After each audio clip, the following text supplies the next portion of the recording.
Hey y'all, this is Kevin Cook from Paratific Publishing, um, owner, creator of Paratific Publishing and whatever, all that other stuff. But anyway, writer, let me put that out there, writer of Finding Me, the story of Carter Price. Yo, you know what I be trying to figure out sometimes? Like, I be, I don't know, man. Sometimes I just need to calm down and stop worrying and just, because worrying is just allows the devil to just drain energy from you, man. And that's not faith, you know. But it's like I only this stuff that I only know. You know what I mean? And I share it with God, and I just be wanting to share. I figured I'd document this because I feel like I don't know. Maybe I'm fucking batshit crazy, but it's like things that I be creating. As far as Finding Me, the story of Carter Price.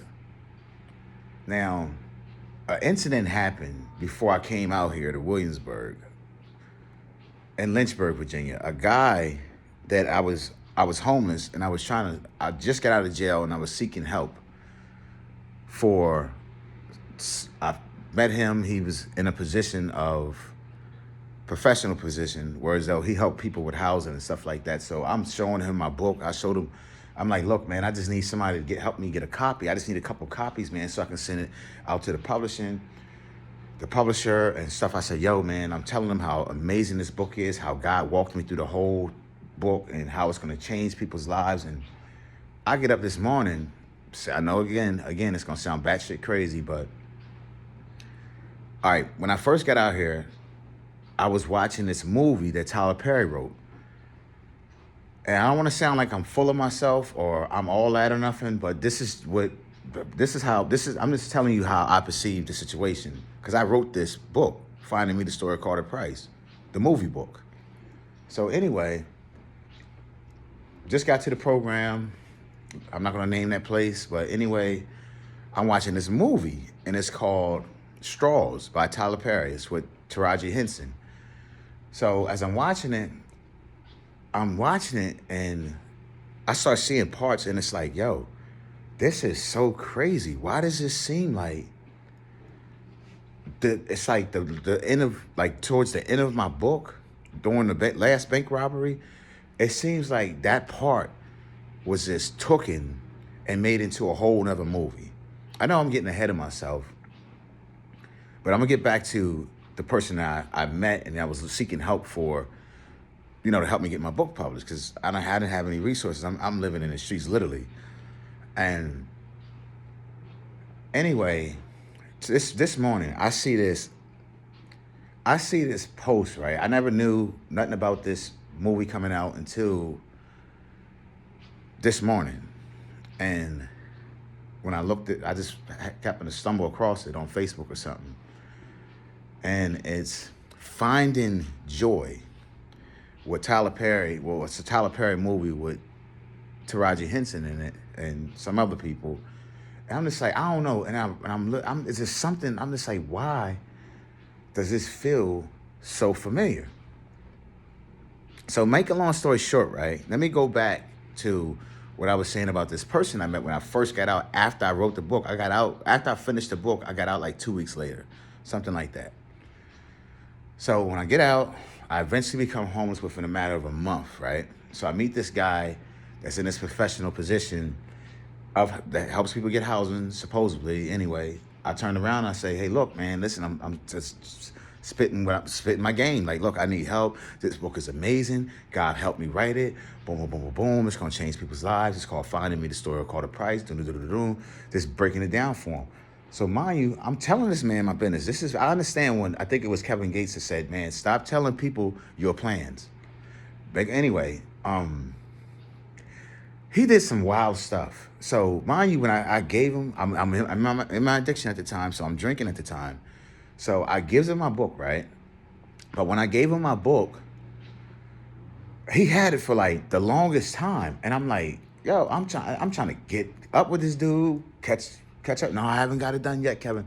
So I'm like, yo, how hard is it for you to you're in a professional position where you're around printers all day.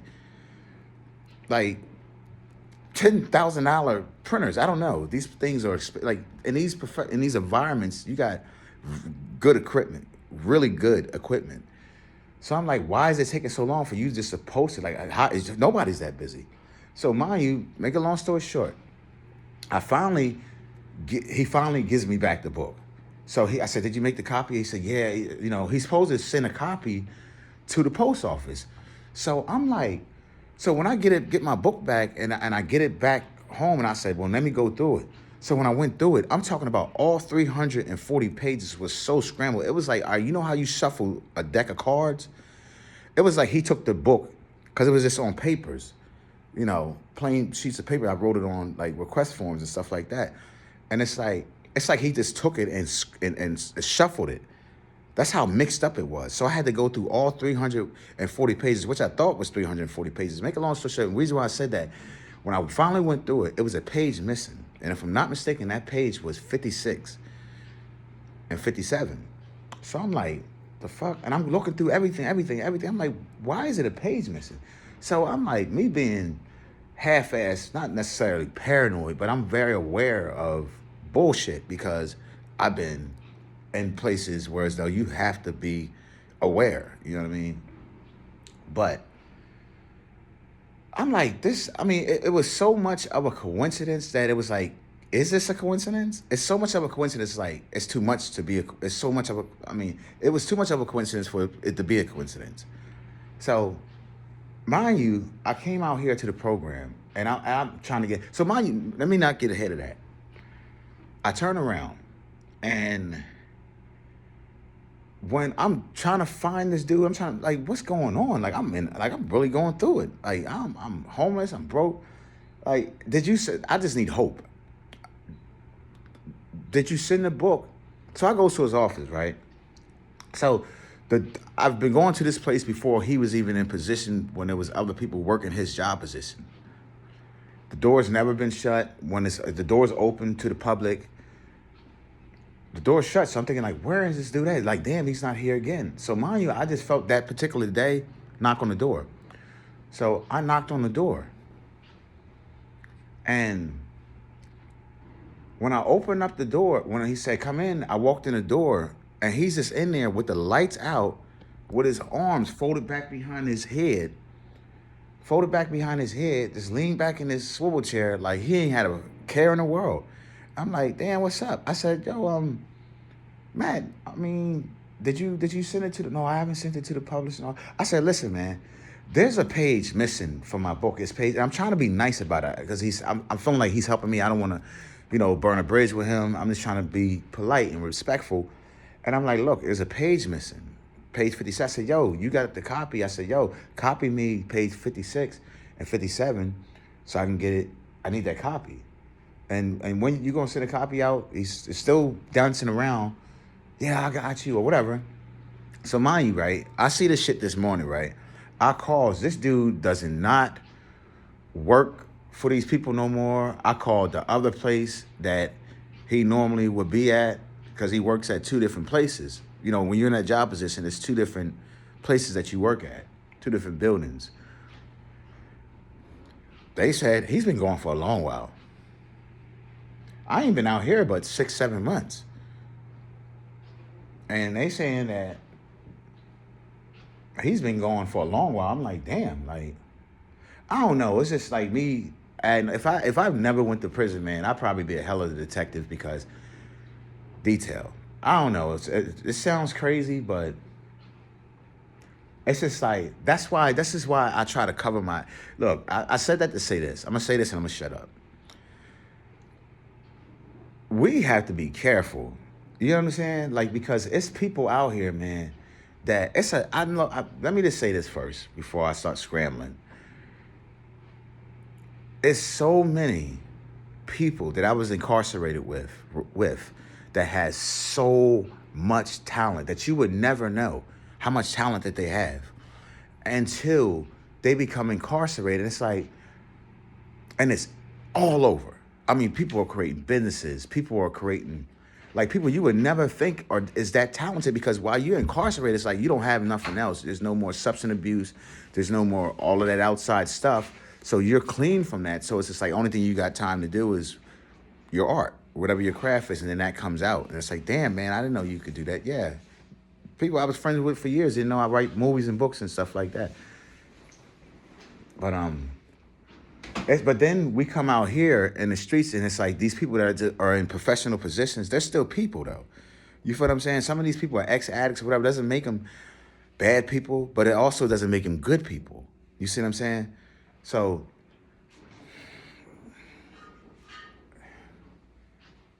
man, this is wild, man. And it's just like, I don't know, man.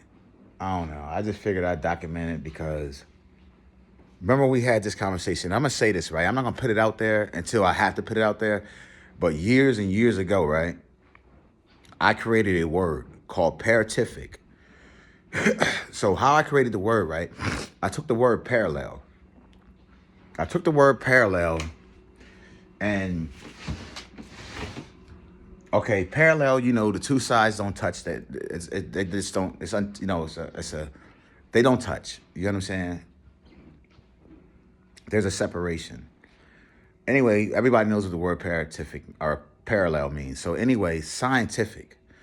So scientific, right? We all know what scientific means. Derives from the word science, okay? I took the word parallel and the word scientific and I just merged the two. And I just called it paratific. Paratific, that's what I named it. So I eventually, sometime later, I came up with what it means. So I broke down to that. I just broke down all of that to you, what that means. So the definition to that is the art of being scientifically untouchable. Trust me, that was like every bit of like 13, 15 years ago, I created that word. It still doesn't exist. I Googled it several times, every which way you can think of it, spelled differently, not spelled differently. It does not exist, nor does the definition.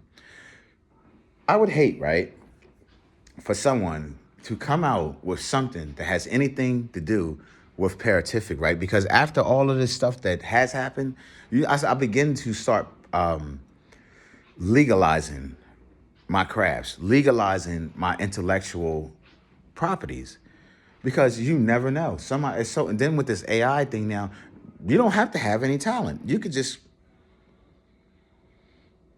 hey, AI, write this song and this is what I want it to be like. I wanted to have this in or whatever. Or I don't even have to, I don't even have to paint. You know what I'm saying? I don't have to be an artist. I don't have to be able to create things. AI can do it for me.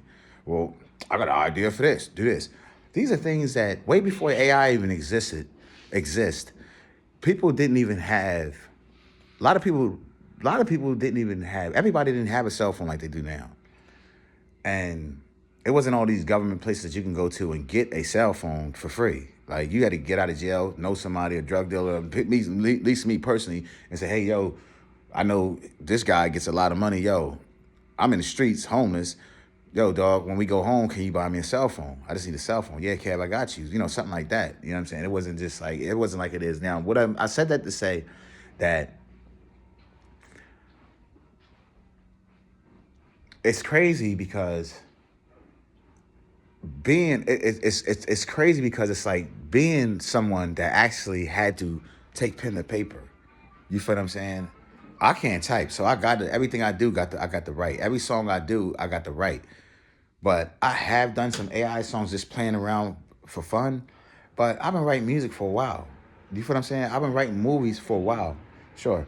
I've been writing movies for a while. I've been, anybody that knows me knows Kevin has been this creative ever since anybody has known me. You feel what I'm saying? Way before, I didn't even have a cell phone. I didn't have a place to live when I was creating this. I was in prison, I was creating these things. I mean, the list goes on and on and on and on and on, but it's so crazy now that people can just go into AI and just be like, do this. And it's like, sometimes I feel like I'm falling into that category. So I'm like, you know what? I'm not even going to use no type of programs or nothing to rewrite anything, to rewrite my screenplay or anything like that, because I'd be like, damn, who's to say that AI won't steal my shit? If I put my whole story, because nobody has the whole story, to my knowledge, I don't know. Because dude did have a full copy of that. You see what I'm saying? But thank God that people that was incarcerated read the book. You know what I'm saying? Know I wrote it. You know what I'm saying? Right now, my girl's reading the original. You see what I'm saying? And I just want people to see. Like, I had to, it's a long story, but to be continued. God bless y'all. And I'm sorry for rambling.